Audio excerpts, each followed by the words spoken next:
Hello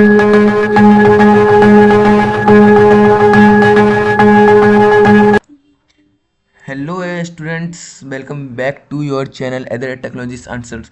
आज हम पढ़ेंगे क्लास 9th साइंस चैप्टर 11 कार्य तथा ऊर्जा। इस वीडियो में मिलेंगे आपको full notes, important question, numericals और बोर्ड एग्जाम प्रिपरेशन। तो वीडियो को पूरा जरूर देखना।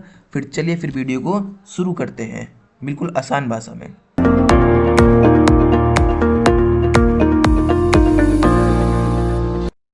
तो क्लास 9th है, साइंस चैप्टर 11 है कार्य तथा ऊर्जा। तो इसको हम शुरू करते हैं। क्लास 9 साइंस चैप्टर 11 कार्य तथा ऊर्जा। पहले नोट्स चलेंगे, फिर क्वेश्चन आंसर भी आएगा। तो चलिए फिर शुरू करते हैं बिना किसी देरी के। जो कार्य जो होता है, कार्य किसे कहते हैं? वर्क। हम जिसे करते हैं कार्य कहते हैं इंग्लिश में वर्क, ठीक है। इसको आपको जान लेना है। जब भी किसी वस्तु पर बल लगाने से वस्तु के जो विस्थापन हो जाता है तो कार्य होता है, उसको हम कहते हैं कार्य। तो कार्य का सूत्र भी होता है। तो W यानी कि फोर्स, एक तो हो गया बल। पिछली वीडियो के अंदर मैंने आपको बताया था W बराबर F इंटू एस। और जहाँ जो W होता है उसको हम कार्य कहते हैं, और F जो होता है हम बल कहते हैं उसको, और S को विस्थापन कहते हैं। ये तीनों तीनों मैंने आपको बता दिया, और पिछली वीडियो के अंदर भी मैंने आपको बताया था। तो चलिए फिर आप शुरू करते हैं। अब पूछा गया है कि SI यूनिट, यानी कि SI जो यूनिट होता है बराबर जूल के होता है ना। जूल के होता है ऐसा यूनिट। अब आगे देखते हैं।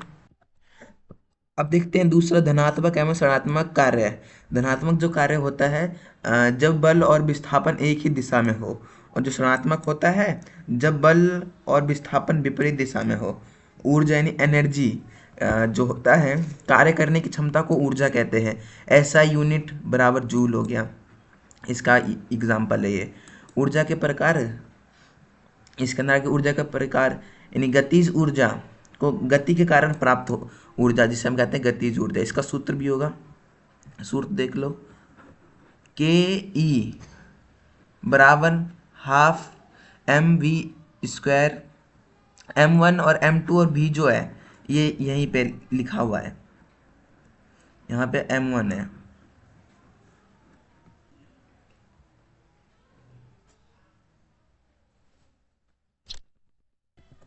अब M1 और M2 है इसके अंदर, यहाँ पे मेंशन था।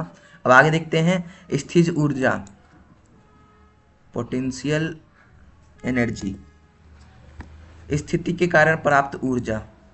इसका सूत्र पोटेंशियल एनर्जी बराबर mgh, और m और h जो है यहाँ पे आ गया। फिर एक इक्वेशन दिया था, जो gravity is fixed eight g जो है इसका 9.8 है। इन द विजुअलाइजेशन है इसके अंदर है ना। एक मिनट जब मैं आपको दिखाता हूँ। अब देखो, दिख रहा है। अब सिक्स्थ देखते हैं, ऊर्जा संरक्षण का नियम। ऊर्जा संरक्षण का नियम, ऊर्जा न हो तो उत्पन्न की जा सकती है। ऊर्जा ना तो उत्पन्न की जा सकती है और ना ही नष्ट। यह केवल एक ही रूप में दूसरे रूप में बदलती रहती है। केवल जो है एक रूप से दूसरे रूप में बदलती है। शक्ति यानी पावर, कार्य करने की दर को शक्ति कहते हैं। अब इसका फॉर्मूला आ गया, सूत्र जिसे हम कहते हैं P बराबर W/T। मैंने ऊपर बताया था P को क्या कहते हैं, W क्या कहते हैं, T को क्या कहते हैं, और पिछली वीडियो के अंदर मैंने आपको बताया था, तो अब नहीं बताऊंगा मैं। ऐसा यूनिट बराबर वाट होता है। इम्पोर्टेंट क्वेश्चन एंड आंसर्स पे आ चुके हैं। जो कार्य क्या है, जब बल लगाने पर वस्तु में विस्थापन हो तो कार्य होता है इसके अंदर। और कार्य का ऐसा यूनिट क्या है? जूल होता है। कार्य का जो ऐसा यूनिट होता है वो जूल होता है। गतिज ऊर्जा क्या है? आंसर है गतिज ऊर्जा के कारण प्राप्त ऊर्जा को गतिज ऊर्जा कहते हैं। स्थिर ऊर्जा क्या है? स्थिर ऊर्जा जो होता है, स्थिति के कारण प्राप्त ऊर्जा को स्थिर ऊर्जा कहते हैं। और क्वेश्चन नंबर 5 देखिएगा, ऊर्जा संरक्षण का नियम लिखिए। जो ऊर्जा न उत्पन्न की जा सकती है और ना ही नष्ट, केवल रूप में बदली जा सकती है। इसका आंसर है न्यूमेरिकल्स। 10N बल से वस्तु 5M चली। कार्य ज्ञात करें। कार्य ज्ञात करना है। डब्लू को हमने क्या बताया था ऊपर, आपको कमेंट करके बताना डब्लू को मैंने ऊपर क्या बताया था।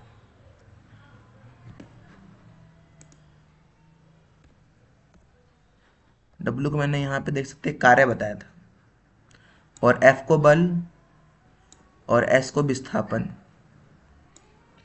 अब चलिए उसी पेज पे चलते हैं।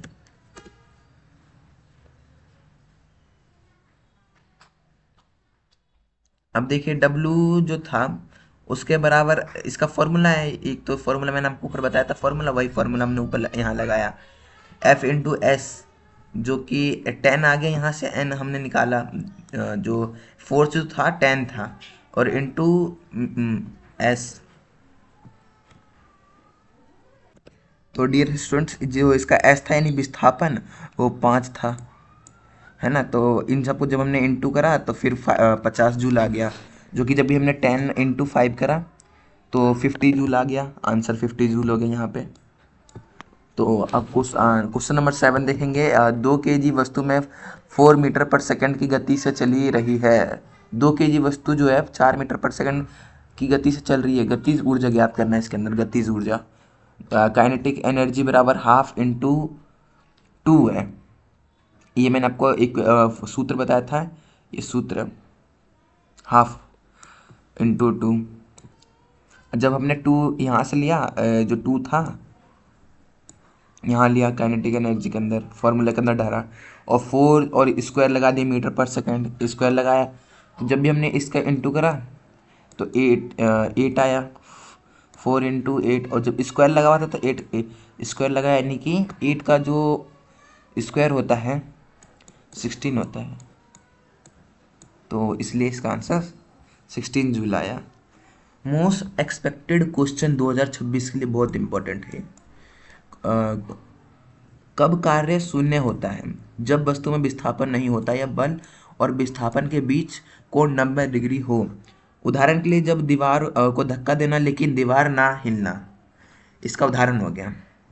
अब आगे देखो, क्या कोई व्यक्ति भारी वस्तु पकड़कर खड़ा हो तो कार्य होगा? आंसर नहीं, क्योंकि विस्थापन शून्य है ना इसके अंदर, इसलिए। गतिज ऊर्जा किन बातों पर निर्भर करती है? के ई बराबर half into half M B square, इसके ऊपर ये निर्भर करता है। ये तो मैंने आपको इक्वेशन बताया था। अब इसके अंदर आ गया आंसर, अब आ गया द्रव्यमान। द्रव्यमान को हम एम कहते हैं, वेग को यानी कि जो वी स्क्वायर होता है उसे हम वेग का वर्ग कहते हैं, वेग का वर्ग। समझ गए? अब द्रव्यमान को हम एम कहते हैं और वी स्क्वायर को वेग का वर्ग। स्थिर ऊर्जा किन बातों पर निर्भर करती है? पोटेंशियल एनर्जी बराबर एम जी एच। एम को मैंने बताया द्रव्यमान,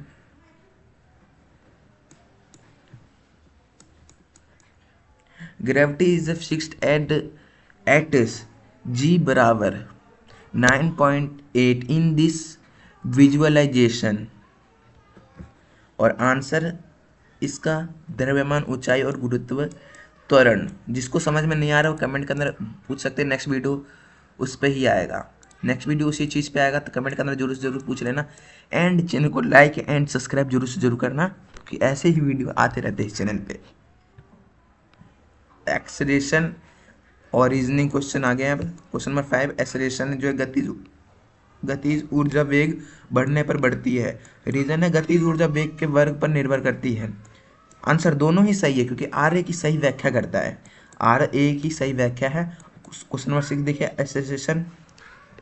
एक्सेलरेशन वाले ऊर्जा नष्ट नहीं होती है, जबकि रीजनिंग में दिया गया है, रीजन में दिया गया है ऊर्जा केवल रूप में बदलती है। आंसर दोनों ही सही है इसके अंदर भी, क्योंकि आर ए की सही व्याख्या करता है। केस स्टडी बेस्ड क्वेश्चन है, केस स्टडी बेस्ड क्वेश्चन है ये। तो एक बच्चा गेंद को ऊपर फेंकता है, ऊपर जाते समय गेंद की जो गति कम हो जाती है। प्रश्न, कौन सी ऊर्जा कम होती है? कौन सी ऊर्जा कम होती है? कौन सी ऊर्जा बढ़ती है? आंसर, गतिज ऊर्जा जो है इसके अंदर कम जाती है, क्योंकि जब भी बॉल हम ऊपर फेंकेंगे, बॉल को हमने ऊपर फेंका तो उसके अंदर जो गतिज ऊर्जा है, जो गति करने की जो इसकी क्षमता है, वो इसके अंदर से डाउन की तरफ आ गया, डाउन की तरफ, यानी कि कम हो गया। और स्थिर ऊर्जा जो है, स्टेबिलिटी, जो मतलब कि वो स्थिर यानी कि रुका हुआ है, तो उसकी जो वो ऊर्जा है वो एकदम से बढ़ने लगती है बॉल की। डिफरेंस क्वेश्चन, गतिज ऊर्जा और स्थिर ऊर्जा में अंतर बताओ। गतिज ऊर्जा पहले एक साइड लिख लेंगे, और स्थिर ऊर्जा, गति के कारण होता है गतिज ऊर्जा, तो और जो स्थिर ऊर्जा होता है, स्थिर ऊर्जा जो होता है स्थिर के कारण होता है।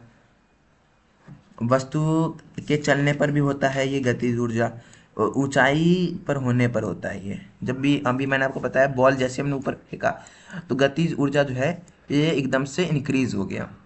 अब रीजनिंग क्वेश्चन आ गया, पहाड़ों पर पानी में अधिक स्थिर ऊर्जा क्यों होती है?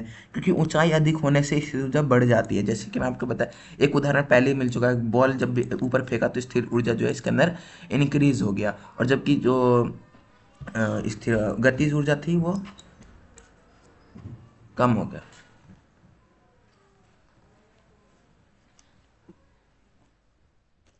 तेज गति से चलती कार अधिक नुकसान क्यों करती है? क्योंकि उसकी गतिज ऊर्जा अधिक होती है, क्योंकि उसकी गतिज ऊर्जा जो होता है अधिक होता है। न्यूमेरिकल्स वेरी इंपॉर्टेंट है। अब न्यूमेरिकल्स पे आ चुके हैं हम दोबारा।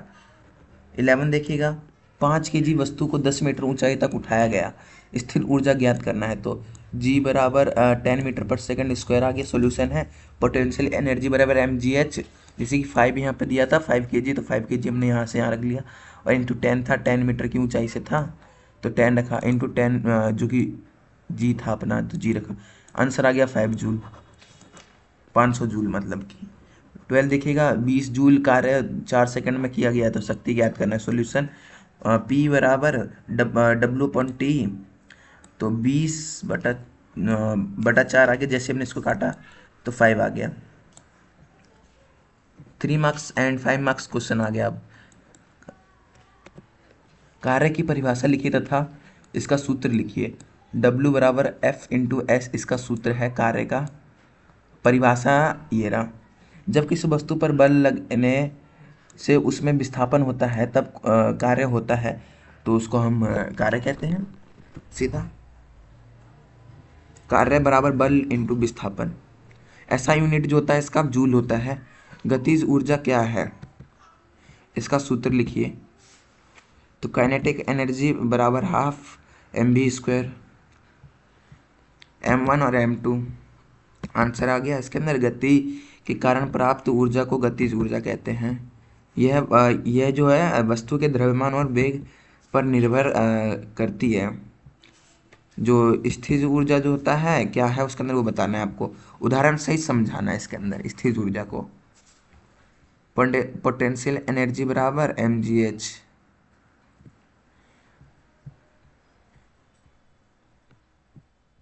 ये सब रहने दो, ये सब नहीं है कुछ काम का अभी के लिए। तो जब मैं न्यूमेरिकल्स करवाऊंगा तब इसके अंदर से ये आते हैं, न्यूमेरिकल्स में आते हैं ये सब,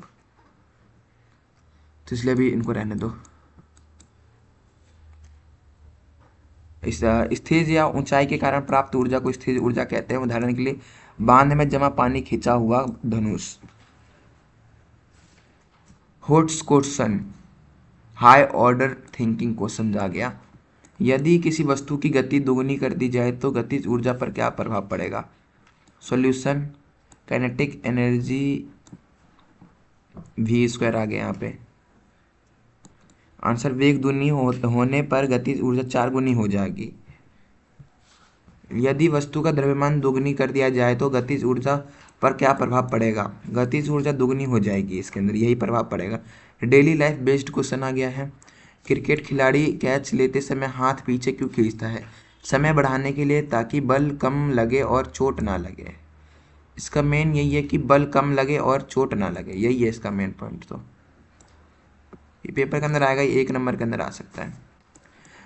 पहाड़ी क्षेत्र में बांध क्यों बनाए जाते हैं? क्योंकि ऊंचाई पर पानी अधिक स्थिर ऊर्जा होता है इसके अंदर, जबकि बिजली बनाई जाती है, जिससे कि बिजली बनाई जाती है। चलती हुई बस में खड़े व्यक्ति को झटका क्यों नहीं लगता है? जड़त्व के नियम के कारण। लॉन्ग आंसर टाइप पे आ गया। अब ऊर्जा संरक्षण के नियम को उदाहरण से ही समझाइए। अगर डियर स्टूडेंट्स अगर आपको ये चाहिए इसका पार्ट 2, तो पार्ट 2 आपको कमेंट के अंदर बताना है और लिख देना पार्ट टू जल्द से जल्द आएगा। और नेक्स्ट वीडियो बता देना किस चीज़ पे आना चाहिए। अब देखते हैं इसका आंसर। ऊर्जा न उत्पन्न की जा सकती है और ना ही नष्ट, यह केवल एक रूप से दूसरे रूप में बदलती है। उदाहरण के लिए पंखा, विद्युत ऊर्जा, गतिज ऊर्जा। विद्युत ऊर्जा बराबर होता है गतिज ऊर्जा। बल्ब विद्युत ऊर्जा होता है, यानी कि प्रकाश का होता है, प्रकाश ऊर्जा होता है। डायग्राम बेस्ड क्वेश्चन आ गया।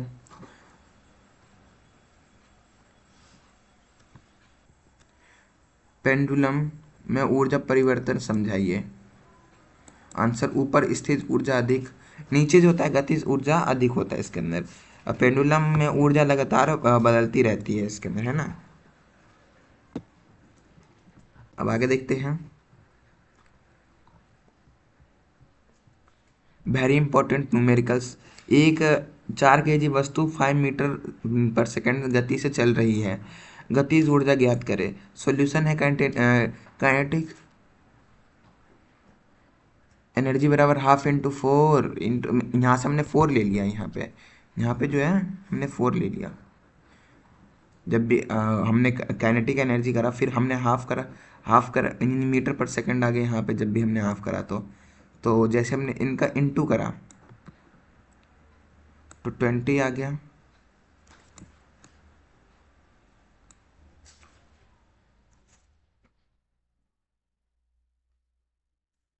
और स्क्वायर लगा है।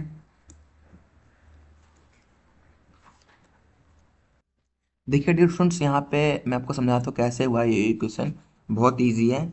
देखिए जब भी हमने पहले हम इसको देखते हैं, इसको जब भी स्क्वायर लगा तो पहले स्क्वायर हम निकाल लेते हैं, यानी कि 5 का स्क्वायर हो गया 25, और इंटू 4 है तो इंटू 4 हमने करा, इंटू 4 करा, और इंटू में हाफ भी है, हाफ को नहीं भूलना, हाफ इंपॉर्टेंट है इसके अंदर। जब भी हमने इंटू से करा ये आ गया। अब इसको इजी इजी तरीके से करेंगे हम, इजी तरीके से करने के लिए कोशिश करते हैं। कोशिश क्या करेंगे, करना ही हमको। अब देखिए फिर हमने इंटू करा, पहले हाफ लिख लेते हैं, हाफ लिखना ज़रूरी है। इंटू करा, 4 × 25 करेंगे तो 100 आ जाएगा। 100 को जब हमने 2 से हाफ करा तो ये आ गया 50, 50 आया। और ऊपर में देखिए 50 कैसे आया, मैं आपको समझाता हूँ। 2 को हाफ करा हमने तो 50 आ गया। अब 1, यहाँ पे 1 बचा हुआ है ना, 1 तो 1 भी बताऊंगा कैसे। 1 कहाँ गया, 1 × 50 आ गया बराबर। अब 1 को इंटू करोगे तो 50 आएगा, तो 50 जूल यही हो गया आंसर। तो ये करेक्ट है, 50 जूल आंसर होगा इसका। अब आगे देखते हैं क्वेश्चन नंबर 12। 100 जूल कार्य 20 सेकंड में किया गया है, शक्ति ज्ञात करना है। सॉल्यूशन पी बराबर ये 100/20, जब हमने इनको काटा तो 5 आ गया। सही है बिल्कुल डियर स्टूडेंट्स, 5 ही आएगा। अब आगे देखते हैं, एमसीक्यू पे आ चुके हैं, एग्जाम स्पेशल है। कार्य का ऐसा यूनिट क्या है। कार्य का ऐसा यूनिट जो होता है वो जूल होता है। कार्य का ऐसा यूनिट जूल होता है। आंसर बी है, सही है, करेक्ट है बिल्कुल। जिन जिनको नहीं पता था वो बताइए कमेंट के अंदर क्या था। अब क्वेश्चन नंबर 4, शक्ति का ऐसा यूनिट क्या होता है। मैंने ऊपर बताया शक्ति का ऐसा यूनिट क्या होता है। ए जूल होता है, बी न्यूटन, सी वाट, और डी केजी। जल्दी फटाफट कमेंट के अंदर बताइए, फटाफट कमेंट के अंदर बताइए। चलिए मैं बताता हूँ क्या होता है इसका। इसका आंसर होता है वाट। वाट देख सकते हैं यहाँ पे वाट लिखा है, सी वाट होता है। जिसने सही बताया है उनको मैं पिन कमेंट कर लूँगा। ऊर्जा की ऐसा यूनिट जूल होता है। रैपिड फायर रिवीजन, अब लास्ट पॉइंट पे आ चुके हम लोग, तो हमारा ख्याल से अभी यहीं एंड होना चाहिए इसका। तो रैपिड फायर रिवीजन देखने वाले कार्य फोर्स इनटू डिस्प्लेसमेंट होता है कार्य का। गतिज ऊर्जा होता है, गति के कारण होता है। स्थिर ऊर्जा जो होता है, गति स्थिर के कारण होता है। शक्ति बराबर कार्य करने की दर, एसो यूनिट ऑफ पावर वाट होता है। Subscribe now other technology answers, ऐसे ही नोट्स के लिए, ऐसे ही नोट्स बिल्कुल ही फ्री में मिलेंगे। Link in description box notes के लिए। जो नोट्स है वो डिस्क्रिप्शन बॉक्स में है, तो जाके आप लोग फटाफट देखिए डिस्क्रिप्शन बॉक्स, एंड कमेंट के अंदर भी दिया गया है। तो फटाफट जाइए एंड लाइक एंड सब्सक्राइब जरूर से जरूर करें। एल आइकन को जरूर से जरूर दबाएं, बेल आइकन को। इस तरीके का पीडीएफ था, पीडीएफ आप लोग देख लीजिए एक बार।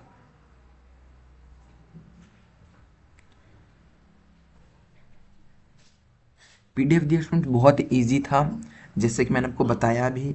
और ऐसे ही वीडियोस के लिए @टेक्नोलॉजीज आंसर्स को सब्सक्राइब करना ना भूलिएगा, और ऐसे ही नोट्स जो हैं आपको ईजी तरीके से मिलेंगे इसी चैनल पे। तो ज़रूर से ज़रूर इस चैनल को लाइक करें एंड सब्सक्राइब करें। और 9 पेज का ही PDF था डियर स्टूडेंट्स, ताजुब की बात है, 9 पेज का PDF था। अब अगर आपको ये वीडियो हेल्पफुल लगी हो तो लाइक करें, सब्सक्राइब करें एंड शेयर करें, और कमेंट बताइएगा अगला चैप्टर कौन सा चाहिए। ठीक है, तो चलिए फिर वीडियो को यहीं पे एंड करते हैं आज की क्लास।